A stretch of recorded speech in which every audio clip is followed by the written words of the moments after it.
What has 4 wooden legs and hangs out in a bar? If you answered a bar stool, you've probably never partied with a pack of pirates. Gerard Kintz. I know that every pony is scared, confused and angry, but this is not the time for that. Later years, but not right now. All of you need to be brave. Times were bad before, worse even now. But if we work together, we can get through this. All I ask of you is for you to follow me. Under my protection, you will be safe, be it from zebras, from monsters, or from the worst of all, traitors. We will seek out all threats and destroy them. This is a promise I seek to keep. Equestria may be lost, but there is still a bright future ahead of us. You may not see it now, but trust me, it is out there. Until then, I will be that light in the dark for you, guiding and protecting you. So I ask, will you follow me? Rosalind's speech to the survivors' fleet. Year 1 of the new era.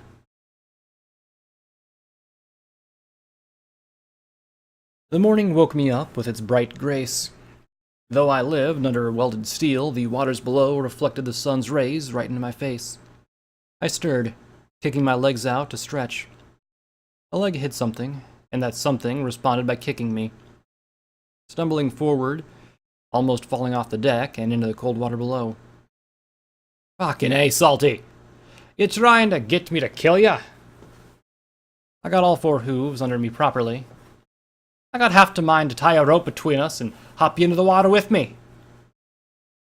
Salty Biscuit was an older mare, around 15, and she had been with me for the last years.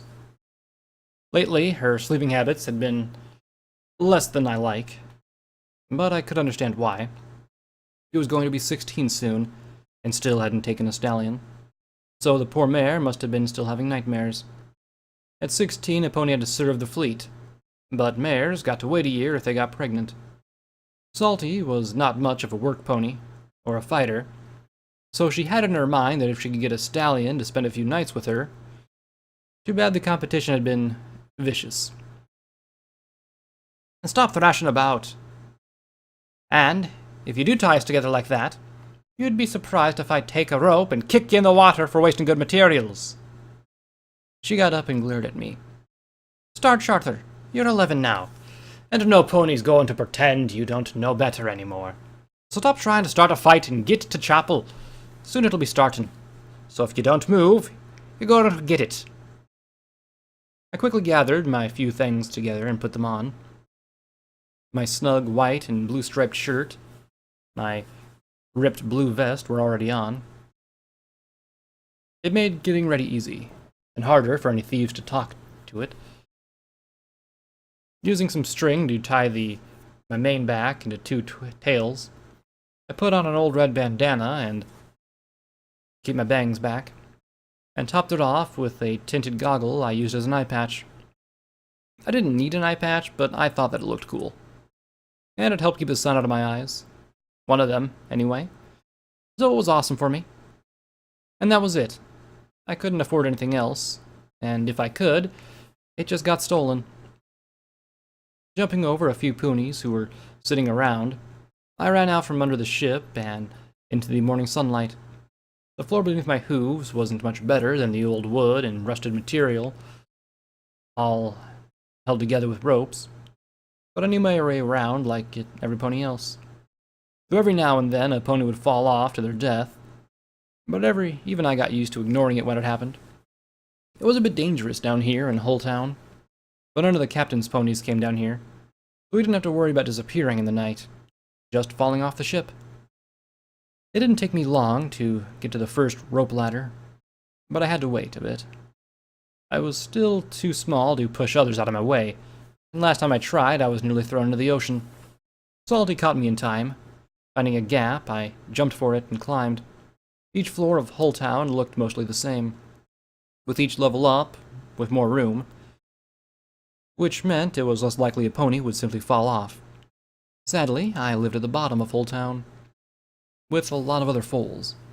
We were small enough that the bottom was big enough for us, but every now and then a adult pony would come down and look for a fight.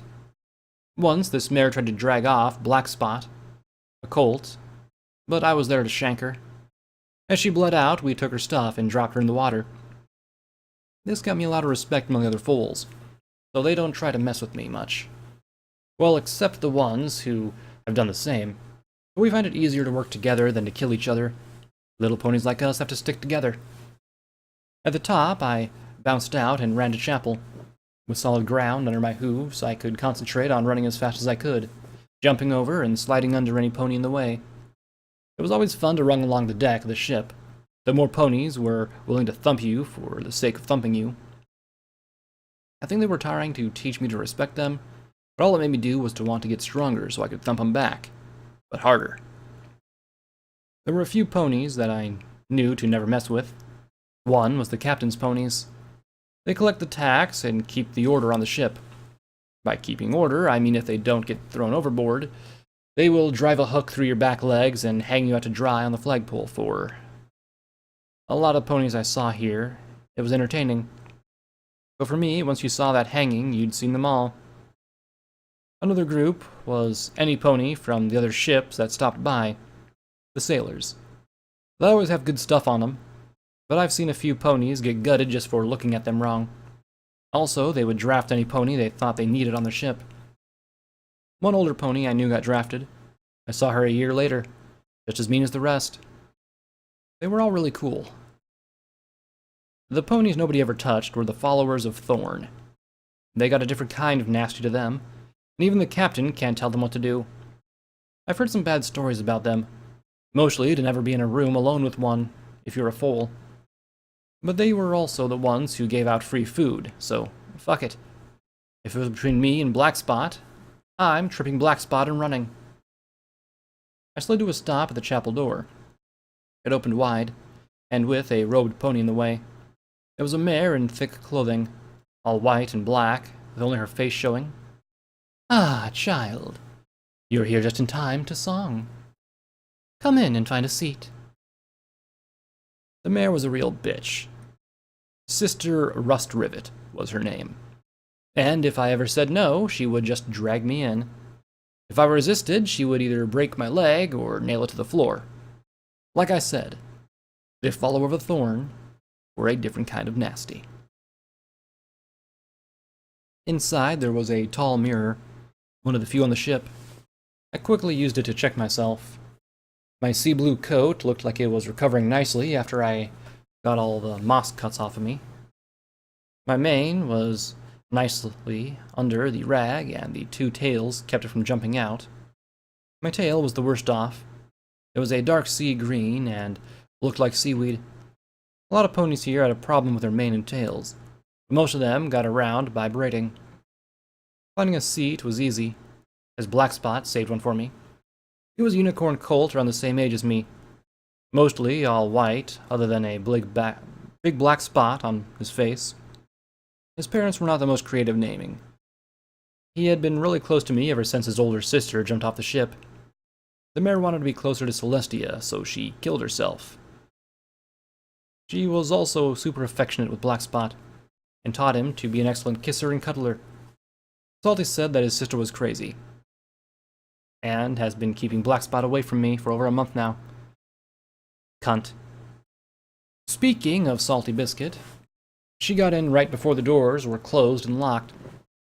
She took the time to quickly walk to a seat, to flutter her eyes at a stallion further in front. Her attempt to flirt were blocked by two mares, who quickly drew his attention away from Salty. It was how things worked here. With most colts being taken to serve in the fleet early, the mares were fighting over that were left. Many of us formed gangs to keep what we have, and to take what we want. I joined one after I got ambushed one day. Hurt me real bad. But the gang hurt them worse. It was the Core Brigade, led by Miss Victoria Rosary. She was strong, smart, and seemed to scare half the ship when she was around.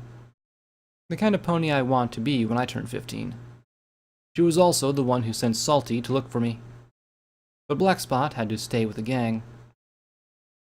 Looking around, I did spot Victoria, at the back of the chapel, taking a nice high spot.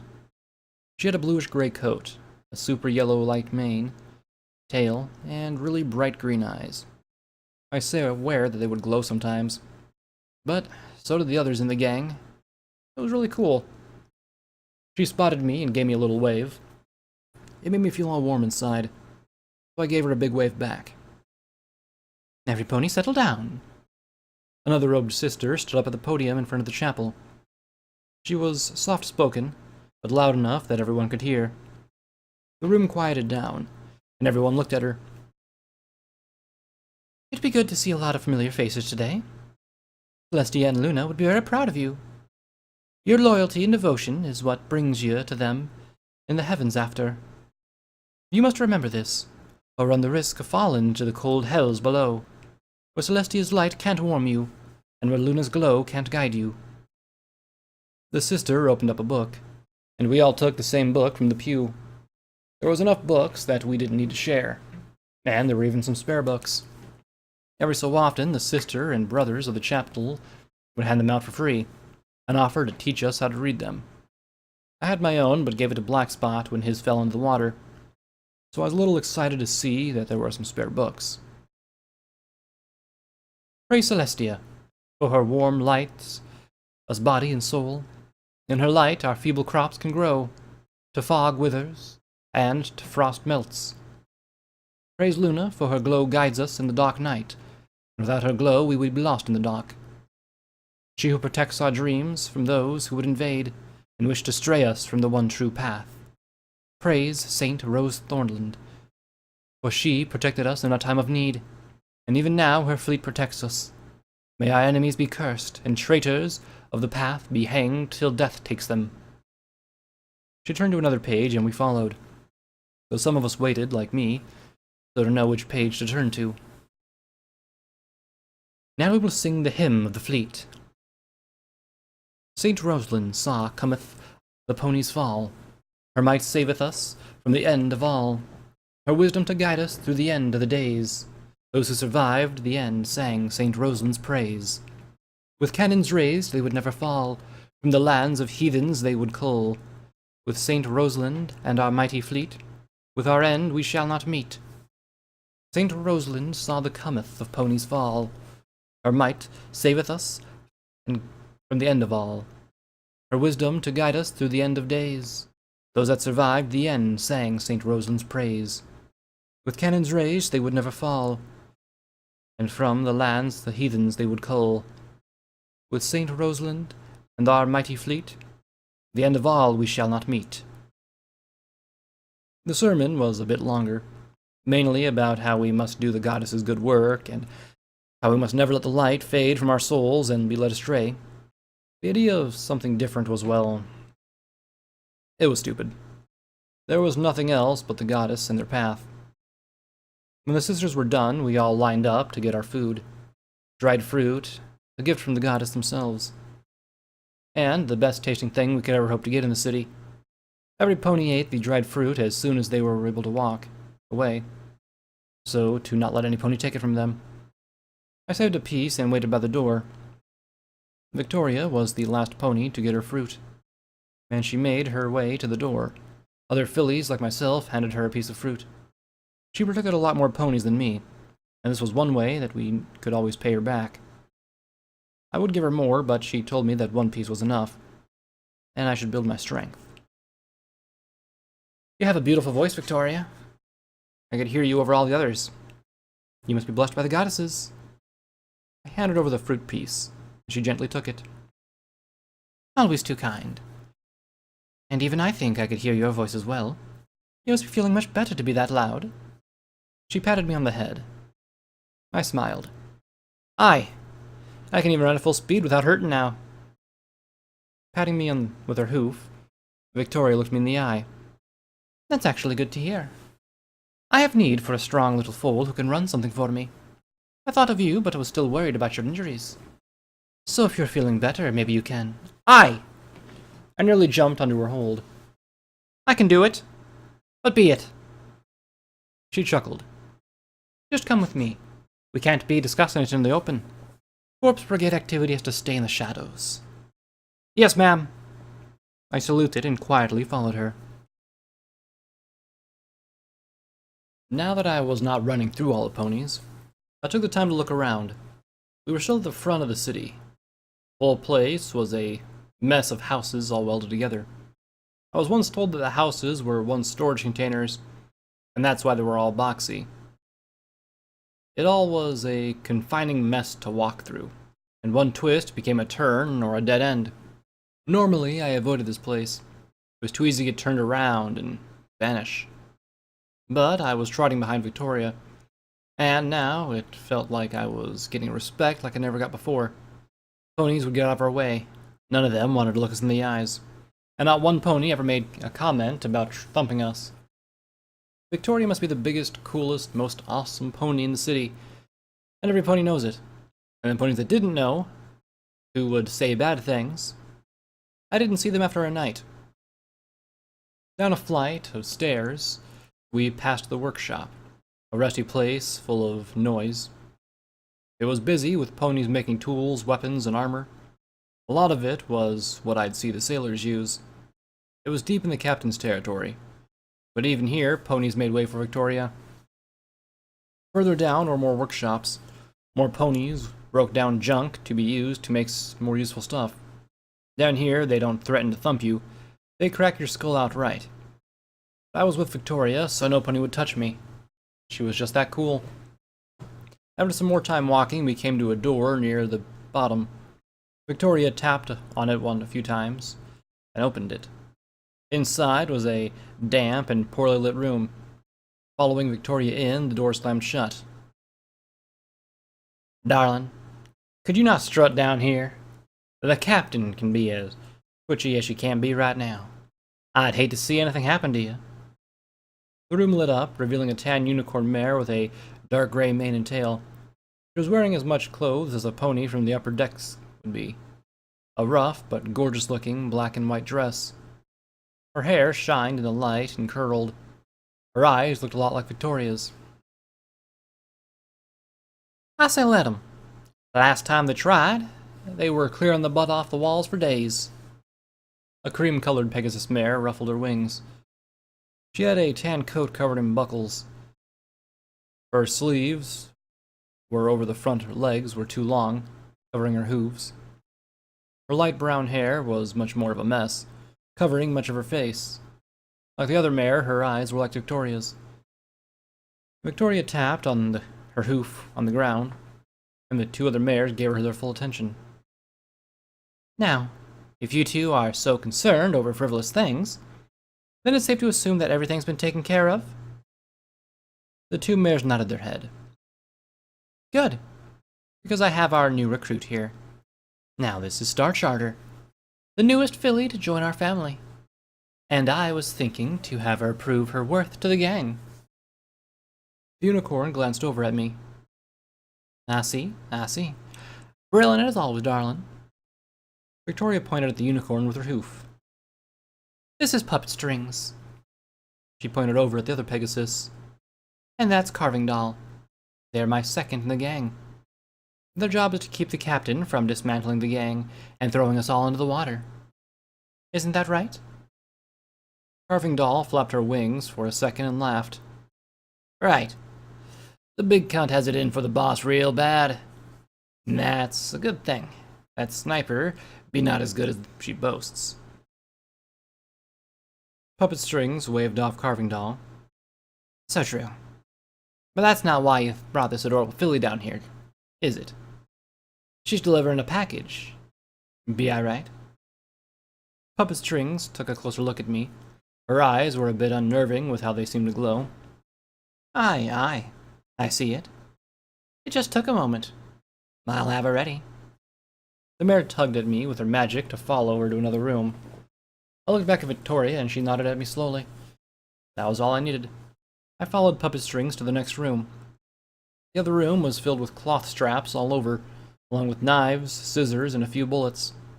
A length of string started wrapping around my neck, stretching across from tail to head. A few hems from my back to my hooves.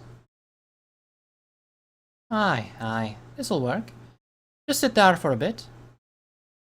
I did as she said, and was wrapped in a patchwork of cloth. It had all gone dark with the cloth over my face, but I could hear scissors cut, and needles and thread weaved through fabric. Whatever was on me was slowly getting heavier as it shifted and balanced. A little here, a bit there, and done. The cloth flew off my head, and Puppet Strings was holding a small mirror. In the little mirror, I could see what was on me. It was a dark blue patchwork cloak, and that was it. Which was strange because it felt a little heavy. It's lovely? She puffed her breath. Oh, darling, you need to work on your flattery better. And no, it'd be a lot lovely. It's about as shitty as everything here is. What matters is what's inside the cloak. Such wonderful things inside. Now go. We've dallied here long enough. Time be short. What's inside it? Oh, that's not for me to tell. With her magic, I was pushed out of the room. Victoria was waiting for me in the first room, waving off puppet strings after I walked up to her. Carving Doll was off in a corner, sorting through knives and other stuff. Miss Victoria, what's... She had raised her hoof to my mouth. Don't worry, Star Charter. All you need to be doing is delivering this cloak to a friend of ours. It has fireworks sewn into it so that you don't draw any suspicion when you deliver it. Oh, before you go, I got a gift. Carving Doll trotted over, holding a little handle in her mouth. Tossing it over, I caught it in mine, and a blade popped out. Keep it on you. You never know when a pony needs to be stabbed. I grinned, holding the blade and putting it in a pocket on the inside of my vest. So, where'll I be taking him to? Victoria chuckled. Eager. I like that a lot. There's a pony in the back orchard. They'll have on the blue cloak themselves. Just get in, tell the guard that you're there delivering a letter on the behalf of the followers of Thorn. The guard will escort you in. You hand over the cloak, and come back here to join the gang. That didn't sound so hard, and I thought I was going to have to kill some pony. I can do that. I looked around, and the three mares simply looked back at me. I'll do it now. I rushed out of the room, the door slowly closing behind me after I was in the hallway. On my way back to the stairwell, a few ponies gave me dirty looks, but none of them stopped me, or yelled at me for being down here. Back up top, it was more of the same.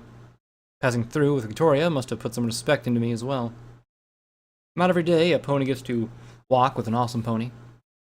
Along my way to the back of the ship, I did feel a few hooves press along my side, but I learned long ago not to keep any pouches on me. It did get stolen. The cargo container homes gave way to a small open area that was overlooked by much taller buildings. There were 3 levels of the building, with the one in front being the shortest, and the one in the back towering above all the rest of the city itself. On the highest point of the city, where they hanged the flag of the fleet. It was a black flag with a green circle of thorns and a red teardrop in the middle of it, on the same flagpole as the body of a pony left to rot, hanging by the pony's back legs. It was a warning to never cross the captain.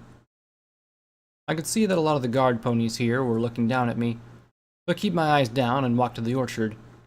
The 3 big buildings were where all the important ponies lived, along with the guard ponies. The first shorter building was where the guards lived and worked. If any pony wanted to get to an important pony, they'd have to go through the guards first. The second, from what I was told, was where they had all the fun stuff. Moving pictures, booze other than cheap rum, and fuck ponies who wouldn't give you a rash. The last one was where all the super important pony lives, including the captain. It's where he also controls the city, and talks to all the other ships in the fleet. To get to the orchard, every pony has to go through the middle of the city, passing under the 3 buildings. The guards standing in the way looked displeased that I had trotted over. Scram, kid. I stopped. I'm here too. Get the fuck out of the way.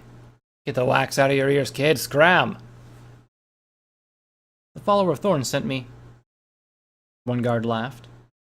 And why should we believe you? Bet you're just a little thief that wants to steal a few fresh apples. I'm just here to deliver a letter. No trouble. The guard eyed me. Eh, we can just take the letter for you. I shook my head. Gotta deliver it myself. Now that's a problem.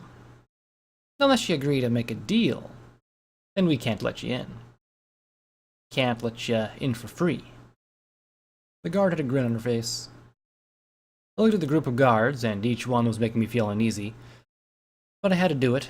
Victoria was expecting me to do the job, and becoming part of the Corps Brigade would guarantee that I'd get respect in the city. I'll pay. I don't have anything to pay with. They laughed. Oh, you have something. After you deliver this letter, you will pay. Pay me.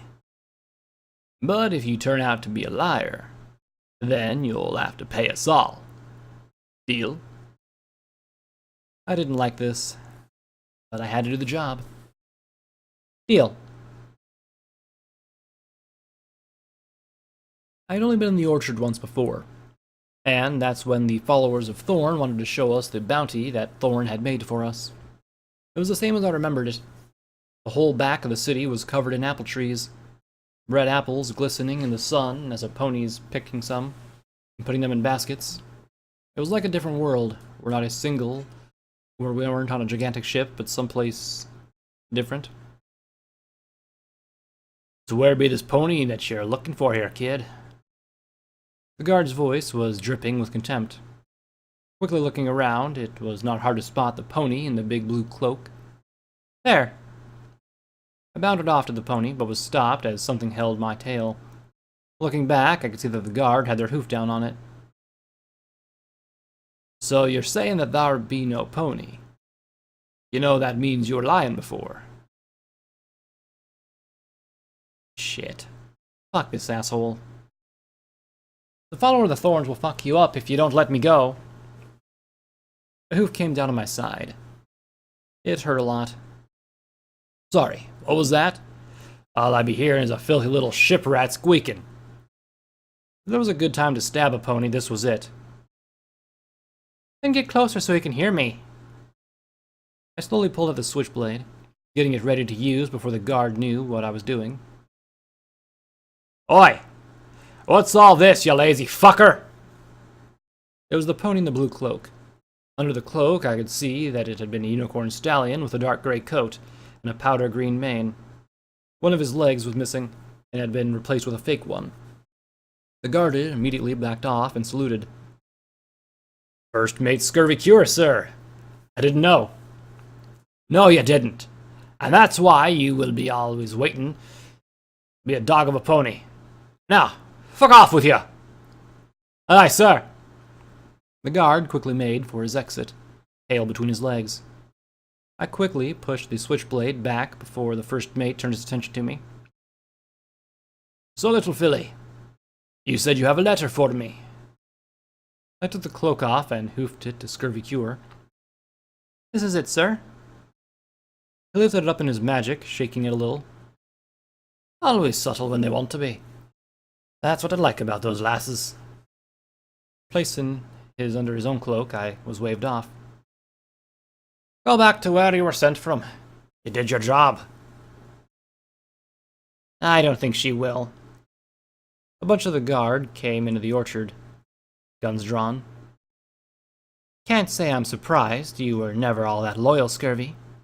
But I am impressed how well this plan all worked. An old mare stepped into view. She had a blue coat and a red mane. She also had a fancy red jacket, and a big red hat covered in ordation. It was the captain. I was so fucked. Scurvy stepped up to her. The fuck you be talking about, Black Powder Blast? How many times do I have to prove me loyalty to you until you stop playing these damned games? She smiled and motioned to the guards. When you stop being a backstabbing traitor? The guard ponies tore off his cloak, taking the smaller one that I gave him. Rip it open. The small cloak was ripped into pieces, and out came many small sticks and a few electronic parts. If I didn't know any better, I'd say you were planning to set off fireworks. That or you be making a bomb. Guards, take 'em to the roof. Let them meet the others. A gun was poked to the back of my head, and I walked. I had never been in the tower before. It was clean, lacked the rust and rot as the rest of the ship, but that was not what impressed me the most. It was that I could see the whole city from a window. I was told that Blackwater was made from 2 massive ships fused together, but from where I could see it. Sadly, I could never take so long to look at it, as the guards would hit me every time I slowed down. It didn't take long after that to get to the roof. Salty Biscuit was there, along with other fools. Salty, what be you doing here? She turned her head, not looking me in the eyes. What's going on? I think I knew what was going on, I just didn't want to believe it. Get out there, you sodden traitor! Scurvy Cure stumbled out on the roof, and a guard pushed him in.